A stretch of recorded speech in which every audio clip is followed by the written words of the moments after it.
Ladies and gentlemen, please don't play around. This is not the time for cockiness. This is not the time for arrogance. Please, please, please, believe what I'm telling you.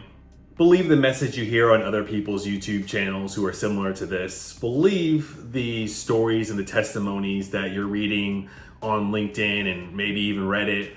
Please, please, please don't think that everything is fine. Don't think that it's just a matter of certain people are maybe struggling or they don't want to work or nobody wants to work hard. Please don't believe that.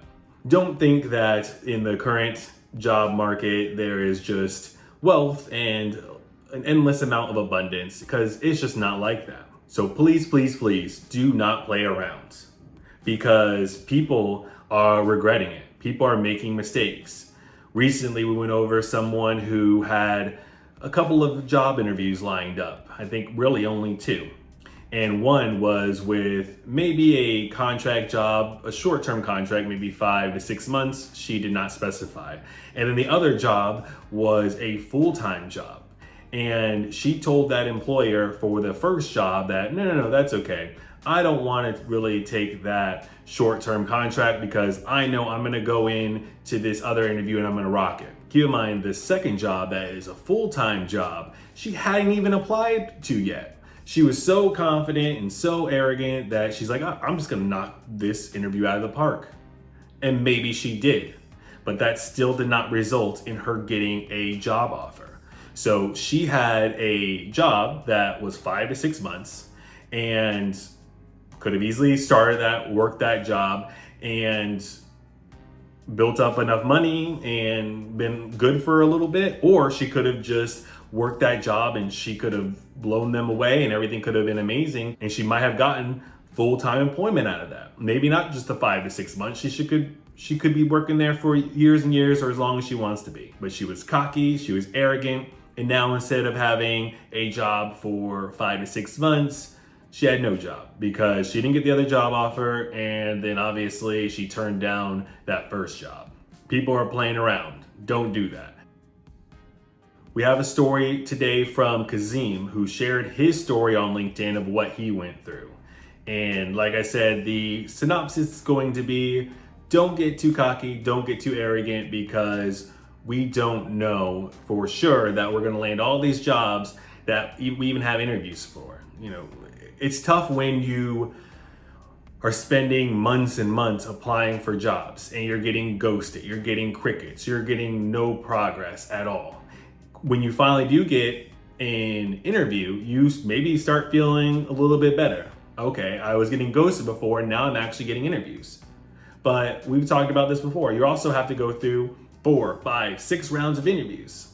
So just getting one interview, while it seems like a milestone, and it is, while it seems like a big step in the right direction, and it is, it's not the end of the road. It's not the end of the journey. An interview lined up does not equate to a job offer. Heck, a verbal job offer doesn't mean you're going to start. A written job offer sometimes doesn't mean you're going to start. Starting doesn't mean you're going to be there in 90 days, nonetheless 2 years. There's way too many obstacles in your way, from getting a response from your job application to celebrating your 5-year work anniversary. Kazim doesn't look like someone who is 21, 22, let's just put it like that. So we might have some age discrimination on our hands. We might have asking for too high of a salary on our hands. We might have different things at play, but let's see Kazim's story. He starts with navigating job offers in a time crunch. Your thoughts? As my current contract nears its end, I've begun exploring new opportunities. A recent experience left me with more questions than answers, and I'd really appreciate insight from my network. The sequence: interview arranged by the recruiter, received an offer from the client same day. I asked for 3 business days plus holiday weekend to decide, which the client initially approved. Within hours, the recruiter and their manager pushed for an immediate decision, offering early health insurance coverage as an incentive. Now, is it possible that this whole thing was just a scam? Sure, of course, but I think that there's still lessons to be learned here. So if it's not a scam and if you find yourself myself in a similar position, this is the kind of thing that I want to go over. So it does seem a little bit sketchy how you had the interview arranged. Okay, that's fine. But then receiving an offer from the client the same day. I've been in this experience. Let me know if you have had this experience as well, where you have an interview and you get an offer the same day. It's happened to me. Not in the past year or two, but definitely has happened to me throughout my career. Now, during this interview, it wasn't even a multiple day interview. It was like an after work interview. I was able to talk to the hiring manager, got good vibes. Talk to the skip manager, all good. Talk to the vice president, more connections being made there. And they basically gathered me all up in a room. We talked, chit-chatted, went over the role, my experience, one after one, asked me to take a step out into the hallway. I was there for maybe 5-10 minutes, and they brought me back in and made me an offer. So it does happen. Not saying it necessarily has to be a scam, but it's not happening a lot nowadays. So now I would take that with a little bit of a grain of salt. But if you're in a situation where you know your contract is about to end, or the writing is on the wall as far as other departments have already been laid off at your organization or whatever is going on, if you know that you're going to need a job relatively quickly in the not too distant future, and you do have some kind of offer, take it. I'm not saying give your social security out to them, maybe unless you've fully vetted it. And you might not love the job, but in general, what we can learn from this is you want to make sure that if you get an offer and you need a job and you don't have any other offers on the table, just take it. Maybe ask some questions before you have to give any personal information. Do some more research, look at Glassdoor, look at Indeed reviews, see if anyone in your network works there. Make sure everything checks out, but if it is a company that seems legit, why not take a job offer, especially when you need a new job? Kazim continues, I respectfully reaffirm my request for the agreed upon time frame.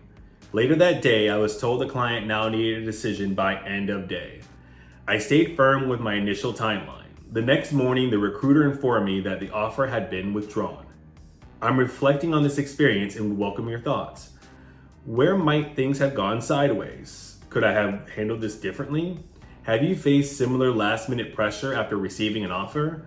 I believe in thoughtful decision-making, especially when career moves impact not just me, but my family and well-being. I'd love to hear from others who've been in similar situations. Your input means a lot. #jobs. And there's a lot of information that is very important here that is being left out. So I'm just here to look at some teachable moments. I'm not saying that this is not a scam, that this is perfect, because we don't know. Will Kasim have to move his family across the country to a different city? Will he have to take children out of school? Is there a wife involved that would have to quit her job? Or we don't know all of the ins and outs of this particular situation. All I'm saying is, if you live in a city and your contract's about to expire, or you don't have a job, and someone in that city, you do your research, checks out, everything looks good, offers you a job, why would you not take it? Unless you have multiple job offers, and I'm talking about offers in writing. If you have an interview coming up that you feel good about, no, take that first job offer.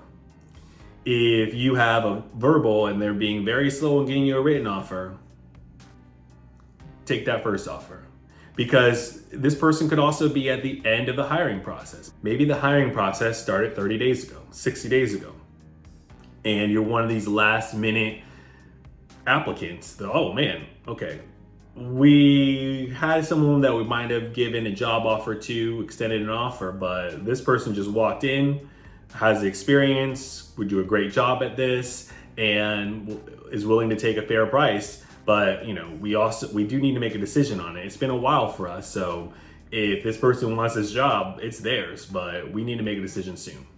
Could be something like that. Like I said, let's not take this as completely a scam situation. Let's take it as, if you're in a similar situation and the company seems good, what should you do in this job market? And you don't want to give these companies any reason to withdraw an offer. If you wait around too long, they're going to withdraw. If you ask too many questions, it shouldn't be like this. Yes, interviewing should be a two-way street, but those streets are closed these days. They're under construction. Or now it's a one-way street. Now it's just a pedestrian street, because all the momentum, all the leverage is in the employer's hands. So if you ask too many questions, if you're negotiating too hard, if you're waiting too long to give them a decision, I get it. You should have the weekend. You should have a holiday weekend to decide. You're not always going to get that luxury. Because if you're not 100% committed to that company, they can easily find somebody else. And maybe they have multiple candidates and they're going to give it to the first person who says yes. Maybe you're the top candidate and they'll give you an offer, but they have second, third, fourth. They got to make a decision because the second, third, and fourth people could easily walk. So maybe you get a weekend, maybe you get a day, maybe end a day, because they know, hey, this other person, this backup, I can even pay them even less, and they could do an okay enough job, and they're willing to take the job. So you got to make a decision. You got to commit or get off the pot here. So going through LinkedIn every single day, I see a lot of people try to be very noble, try to be very thoughtful, try to rest on their laurels and say that they shouldn't be in this situation. Employers shouldn't be putting us through this. True, but they are. So what are you going to do? Are you going to stand on your soapbox outside of the unemployment line? Are you going to take a couple of steps down and rejoin the rest of us here who are realizing and accepting that in this job market, do not play any games? Because if you play too many games, you're just going to lose, right? The dealer always wins in Vegas. The employer is always going to win in this current job market. It's just the way it is. Next, we have Rafi, who is a trade finance specialist. Sounds like a smart cookie. Let's see what Rafi has to share on LinkedIn. Hi, everyone. I recently encountered an unexpected situation and would really appreciate hearing your thoughts or similar experiences. Earlier this month, I received and accepted a formal offer to join an institution with a confirmed start date of the 1st of July, 2025. I was genuinely excited and had begun preparing for the transition. However, just today, I received an email informing me that the offer has been withdrawn due to internal restructuring and a hiring freeze. While the explanation was polite and apologetic, I'm left wondering about the legal and professional implications of such a last-minute decision, especially when a signed offer was already in place. Now, I'm not a lawyer, I don't play one on TV, and I can't give you legal advice, but this is the kind of things that I'm talking about. You just don't know. Even accepting an offer, you don't know that you're going to start a job. Rafi had a signed job offer to start the 1st of July. And he's excited, he's getting ready, he's getting prepared, whatever that entails. And he's set to start. And then he gets an email that due to internal structuring, due to a hiring freeze, whatever reasons they want to come up with, that there is no more job. And yeah, you could be, at least they were nice, at least they were polite, apologetic, but these are the kind of things that are happening. Offers are being withdrawn. They just are. And it's not right, it's messed up. You might even have grounds for a lawsuit. But by the time you go through the whole legal system, you're going to be out of cash, you're gonna have maxed out credit cards, and you might have to withdraw your 401k. Like, you don't have time to wait out these companies and just suing everyone who does you wrong, unfortunately. But when you get an offer, take it, because you don't even know. You could be like Rafi and they can just pull the rug from under your feet. But let's continue. Has anyone faced a similar situation before? Is it common or legally acceptable for a company to cancel a job offer after it has been signed? What advice would you give to someone dealing with this professionally? Would love to hear your perspectives, both HR and employee side. Thank you in advance. And here's the email. However, we regret to inform you that due to internal restructuring and hiring freeze, we must withdraw the offer of employment for the position of crossed out. previously extended to you on July 1st, 2025. And just looking at this email doesn't look like that professional of a company, right? Internal restructuring, I would say, and a hiring freeze, not and hiring freeze. And the July 1st, 2025, the whole date has no punctuation. So I don't know what the rest of this thing looks like, but unfortunately, it probably was never a real job. It might have been a scam, just like Kazim's job. But that's not the message I want to get through to you today. Even if some people are getting scammed, if they're getting offers for jobs that never existed, still, regardless of that, if you are in these situations, someone does give you an offer, someone does have interest in hiring you, just accept it, especially if you need it. Now, if you are at a company and everything's fine, it's wonderful, you're getting paid fair, you're able to pay all your bills, put money in investments, put money in savings. I'm not telling you leave your sure thing. Definitely don't do that for a company that you have a bunch of questions about. But if you are unemployed, or if your contract is about to end, or if you know you're probably going to get laid off and you're not going to get a severance, because you probably want to wait out a severance too, then yes, I think it's a good idea to jump on these jobs, because these offers are getting withdrawn left and right, and it is no joke out here, and you should not be playing around. But let me know what you think. Have you actually had a job offer that was withdrawn? Love to read about that down in the comments below. And if you have some extra time, YouTube thinks you'll get a lot of value out of the video on screen now. And until next time, remember, times are tough, but so are you. Talk to you later.